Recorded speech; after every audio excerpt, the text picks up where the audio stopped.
میراث و ہبہ میں خواتین کے حقوق کا خیال رکھیں۔ All India Muslim personal law board کی جانب سے خطاب جمعہ برائے 18 نومبر 2022۔ بسم اللہ الرحمن الرحیم۔ میراث و ہبہ میں خواتین کے حقوق کا خیال رکھیں۔ نحمدہ و نصلی علی رسولہ الکریم، اما بعد، فاعوذ باللہ من الشیطان الرجیم، بسم اللہ الرحمن الرحیم۔ یوصیکم اللہ فی اولادکم للذکر مثل الحظ الانثیین، سورہ نساء آیت نمبر 11۔ صدق اللہ العظیم۔ اسلام کا معاشی اور مالی نظام اس اصول پر مبنی ہے کہ ایک ہی شخص کے پاس دولت کا ارتکاز نہ ہو، یعنی جمع نہ ہو۔ دولت زیادہ سے زیادہ تقسیم ہوتی رہے تاکہ غریبوں اور دولت مندوں کے درمیان معاشی فاصلہ کم ہو، اور حد سے زیادہ دولت کی وجہ سے انسان کے اندر جو اخلاقی مفاسد پیدا ہو جاتے ہیں، اور ایک ہی شخص کے پاس دولت کے ارتکاز کی وجہ سے سماج کے ایک طبقے میں احساس محرومی کی وجہ سے تشدد اور دہشت گردی کا جو رجحان نشو و نما پاتا ہے، اس کا سدباب ہو سکے۔ تقسیم دولت کا جو نظام اسلام نے بنایا ہے، اس میں ترکہ و میراث کے قانون کو بڑی اہمیت حاصل ہے، کیونکہ اس میں خود اس شخص کے ارادے اور اختیار کو کوئی دخل نہیں ہے۔ اگر مرنے والا شخص اپنی دولت کو کسی ایک ہی وارث کے حق میں مرتکز کرنا بھی چاہے تو نہیں کر سکتا۔ اسلام سے پہلے دنیا کے مختلف مذاہب اور نظام قانون میں قانون میراث بہت ہی غیر متوازن تھا۔ بعض مذاہب میں صرف لڑکوں کو حصہ ملتا تھا، لڑکیاں میراث سے محروم کر دی جاتی تھی۔ بعض مذاہب جیسے یہودیوں کے یہاں صرف پہلوٹا بیٹا پورے ترکے کا حقدار سمجھا جاتا تھا۔ اسلام نے اس ناانصافی اور بے اعتدالی کو ختم کر کے ایک نہایت متوازن اور عادلانہ نظام میراث عطا کیا ہے، جس میں مردوں کے ساتھ ساتھ عورتوں کو بھی ترکے کا حقدار بنایا گیا ہے۔ البتہ چونکہ دونوں کی مالی ذمہ داریوں میں تفاوت ہے، اس لیے دونوں کے حق میراث میں بھی فرق رکھا گیا ہے۔ اسی طرح ایک ہی درجے کے قرابت داروں کے حقوق مساوی رکھے گئے ہیں، چنانچہ لڑکا بڑا ہو یا چھوٹا، دونوں کا موروثی حق برابر ہوگا۔ قانون میراث کی اہمیت کا اندازہ اس بات سے کیا جا سکتا ہے کہ فقہ اسلامی کے بنیادی مآخذ 4 ہیں: قرآن، حدیث، اجماع اور قیاس۔ ان میں پہلے تینوں مآخذ اصل ہیں، اور جن مسائل میں ان کی رہنمائی موجود نہ ہو، وہاں قیاس و اجتہاد سے مدد لی جاتی ہے۔ میراث کا قانون وہ اہم قانون ہے کہ یہ براہ راست قرآن و حدیث کی صراحتوں اور امت کے اجماع و اتفاق سے ثابت ہے۔ اللہ تعالیٰ نے سورہ نساء آیت نمبر 11، 12 اور 176 میں تفصیل سے میراث کے احکام کا ذکر فرمایا ہے۔ نیز احکام میراث کا ذکر کرتے ہوئے خاص طور پر تنبیہ کیا ہے کہ یہ اللہ تعالیٰ کا مقرر کیا ہوا حصہ ہے، اور اللہ تعالیٰ باخبر بھی ہے اور حکمتوں سے واقف بھی ہے۔ فریضۃ من اللہ، ان اللہ کان علیما حکیما، سورہ نساء آیت نمبر 11۔ یعنی میراث کے احکام سراسر علم و حکمت پر مبنی ہیں، اس لیے چاہے تمہاری عقل مانے یا نہ مانے، اس پر عمل کرو اور یقین رکھو کہ یہی حکمت و مصلحت کے عین مطابق ہے۔ آیت میراث جس واقعے کے پس منظر میں نازل ہوئی ہے، وہ بھی نہایت اہم ہے۔ حضرت جابر بن عبداللہ رضی اللہ تعالی عنہ سے مروی ہے کہ ہم حضور صلی اللہ علیہ وسلم کے ساتھ باہر نکلے۔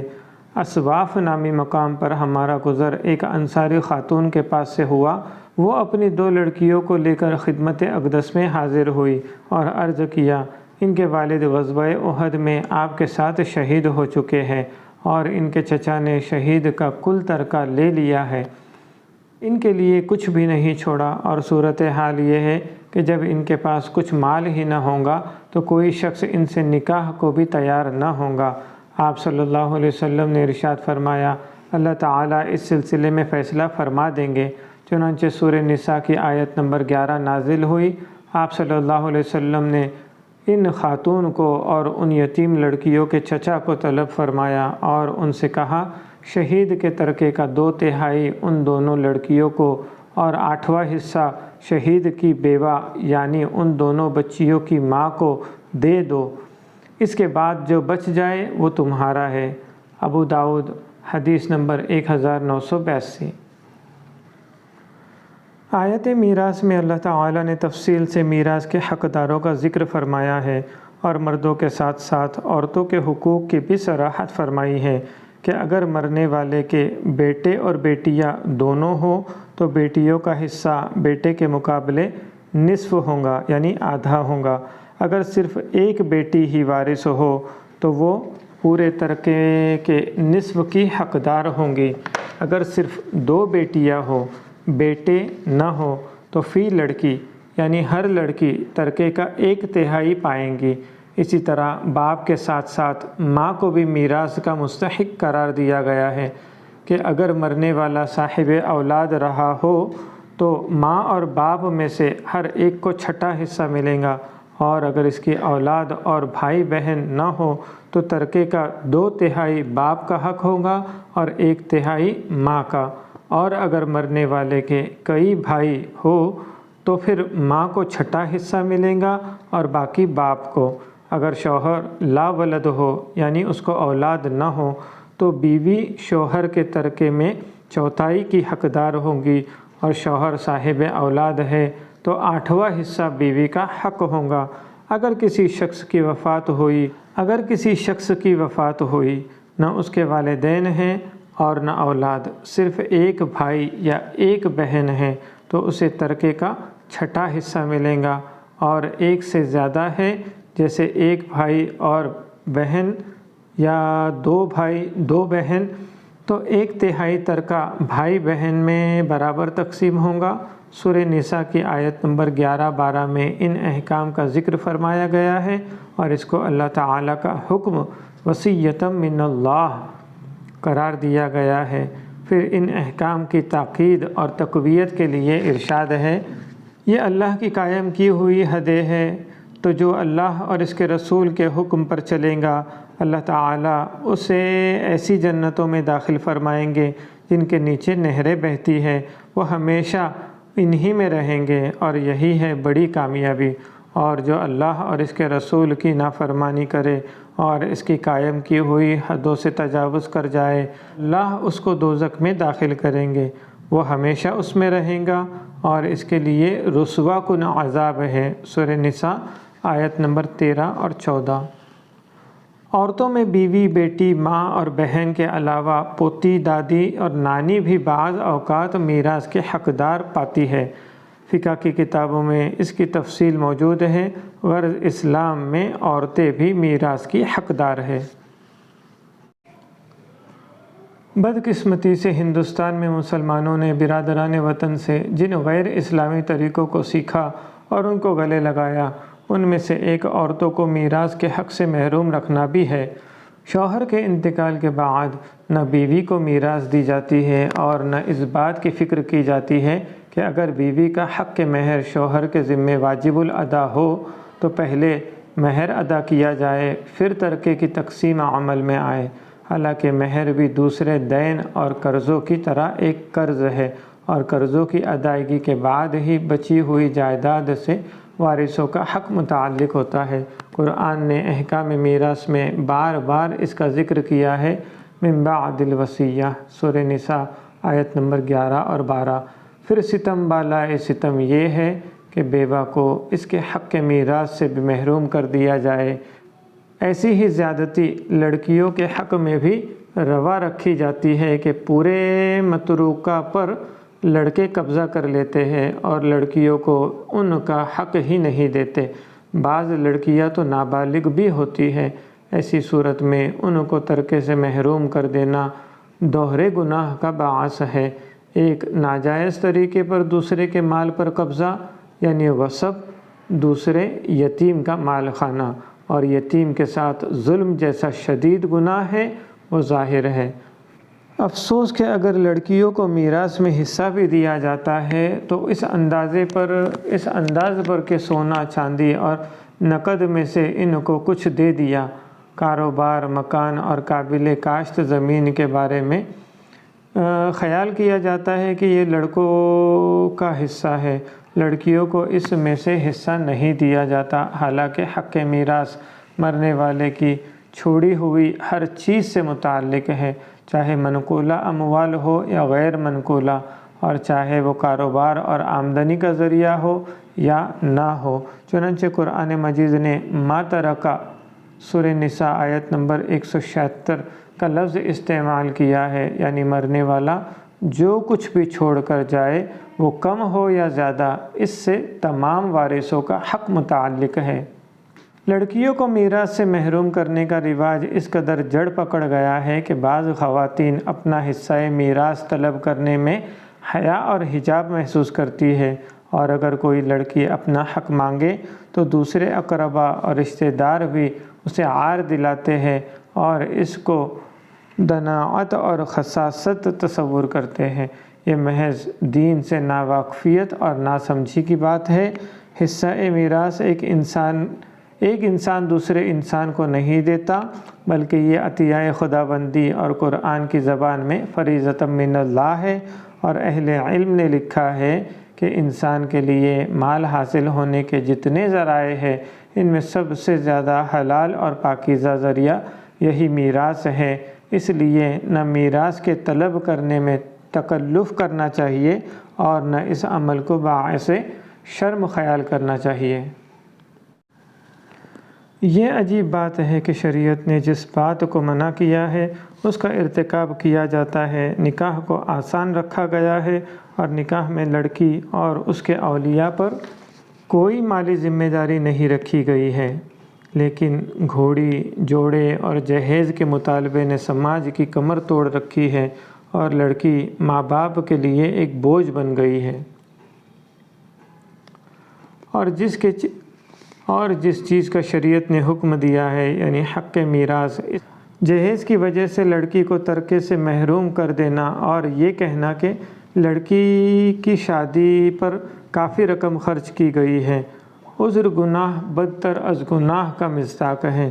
کوئی حق انسان کا اسی وقت ختم ہوتا ہے جب دوسرے فریق سے معاہدہ ہو جائے کہ اس کے بدلے میں وہ اپنے فلاں حق سے دستبردار ہو رہا ہے۔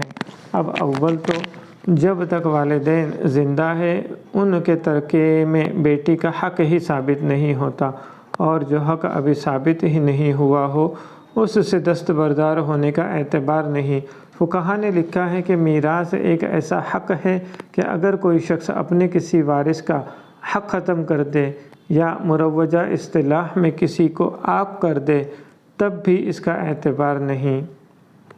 دوسرے، جیسے لڑکیوں کی شادی پر زائد رقم خرچ ہوتی ہے، عموماً لڑکوں کی تعلیم پر بھی بڑی رقم خرچ ہوتی ہے، تو صرف لڑکیوں کی شادی کے خرچ کی وجہ سے ان کو ترکے سے محروم کر دینا کیوں کر درست ہو سکتا ہے، بالخصوص ایسی صورت میں جبکہ شادی کے فضول خرچی شرعاً ایک ناپسندیدہ اور مذموم عمل ہے۔ حقیقت یہ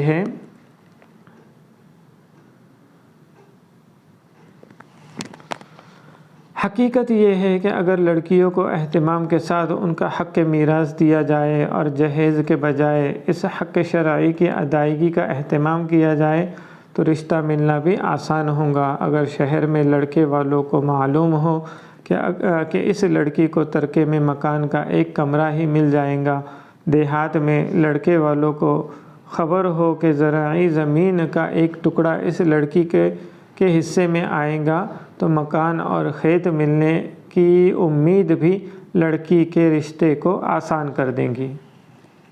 اور اس سے بھی زیادہ قابل افسوس بات یہ ہے کہ بعض اوقات ماں باپ اپنی جائیداد زندگی ہی میں تقسیم کر دیتے ہیں، وہ بھی عدل سے کام نہیں لیتے، بیٹوں کو دیتے ہیں، بیٹیوں کو نہیں دیتے، اور زندگی ہی میں بیٹوں کو مالک بنا کر بیٹیوں کو محروم کر دیتے ہیں۔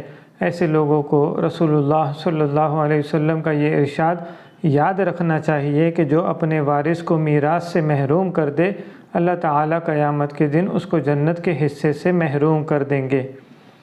سنن ابن ماجہ حدیث نمبر 2703۔ اور بعض حضرات بالکل محروم تو نہیں کرتے مگر بیٹوں کو زیادہ دیتے ہیں، کاروبار، گھر وغیرہ ان کے حوالے کر دیتے ہیں اور ان چیزوں میں بیٹیوں کو دینا گوارا نہیں کرتے، حالانکہ اولاد ہونے میں دونوں برابر ہے۔ رسول اللہ صلی اللہ علیہ وسلم نے اولاد میں سے کسی کو دینے اور کسی کو محروم کرنے کو جور یعنی ظلم قرار دیا ہے۔ صحیح بخاری حدیث نمبر 2650۔ اسی لیے فقہا نے لکھا ہے کہ اگر زندگی ہی میں اپنی جائیداد کی تقسیم کرے تو بیٹوں اور بیٹیوں کو برابر برابر دینا چاہیے۔ فتاوی قاضی خان جلد نمبر 3 صفحہ نمبر 154۔ پس عورتوں کو حق میراث سے محروم کرنا، بیٹیوں کو ترکے میں سے حصہ نہ دینا اور ہبہ کرتے ہوئے لڑکیوں کو نظر انداز کرنا سخت گناہ اور ظلم شدید ہے۔ یہ اللہ تعالیٰ کی عدول حکمی بھی ہے، قرابت داروں کے ساتھ حق تلفی اور ناانصافی بھی، اور نہایت قبیح قسم کی حرام خوری بھی۔ حرام خوری ایسا گناہ ہے کہ یہ انسان کی عبادت کو ضائع کر دیتی ہے، اس کی وجہ سے دعائیں قبول نہیں ہوتی، انسان طرح طرح کی آفتوں اور مصیبتوں میں مبتلا ہوتا رہتا ہے اور آخرت کا عذاب اس کے علاوہ ہے۔ اس لیے کسی بھی طرح یہ مناسب نہیں ہے کہ انسان دنیا کی متاع حقیر کے لیے دنیا اور آخرت کا اتنا بڑا خسارہ مول لے اور جانتے بوجھتے نقصان کی تجارت کرے۔ وآخر دعوانا ان الحمد للہ رب العالمین۔ Social media desk, all India Muslim personal law board. ہر ہفتہ خطاب جمعہ حاصل کرنے کے لیے اپنا نام، پتہ اور واٹس ایپ نمبر ارسال کریں 9834397200۔